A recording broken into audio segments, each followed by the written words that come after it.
পশ্চিমবঙ্গের ভোটের ইতিহাস। গোটা ভারতবর্ষ বলছে পশ্চিমবঙ্গের ঘুম ভাঙে ৩৪ বছর পরে, কারণ সিপিআইএম টানা ৩৪ বছর বাংলায় ক্ষমতায় ছিল। ঠিক এই কারণে এই প্রবাদ ব্যবহার করা হয়।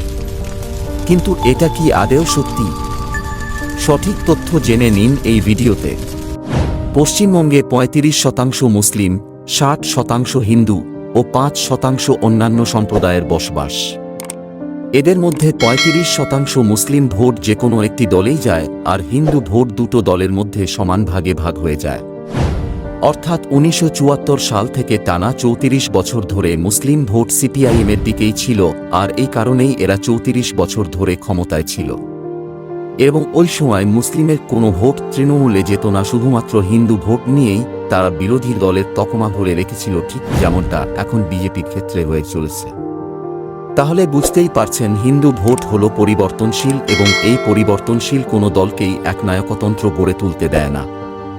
আর মুসলিম ভোট একদিকে যাওয়ার কারণ হলো অশিক্ষা আর ব্যাপক হারে মগজ ধোলাই। আপনি কি জানেন, বাংলার প্রত্যেকটি সংশোধনাগারে অপরাধীদের ৯০%ই মুসলিম হয়, এবং এদের সবচেয়ে বেশি ব্যবহার করে বাংলার রাজনৈতিক নেতারা। তারপরেও এরা একটি দলকেই ভোট দিয়ে যায় ৩৪ বছর ধরে। এরা ৫০ বছর আগে যা ছিল এখনও ঠিক একই জায়গায় রয়ে গেছে, এবং আগামী ৫০ বছরও এরা এরকমই থাকবে। এরা যদি শিক্ষিত হয়ে যায়, বাংলার নেতারা আর কোটি কোটি টাকা কামাতে পারবে না। এখন তাহলে নিশ্চয়ই বুঝতে পেরেছেন বাংলায় কোন সম্প্রদায়ের ঘুম ভাঙে ৩৪ বছর পর, আর কেন পশ্চিমবঙ্গ অন্যান্য রাজ্য থেকে পিছিয়ে পড়েছে। তাই দেরি না করে ভিডিওটি শেয়ার করে সকলকে সচেতন করুন, আর চ্যানেলটি অবশ্যই ফলো করুন।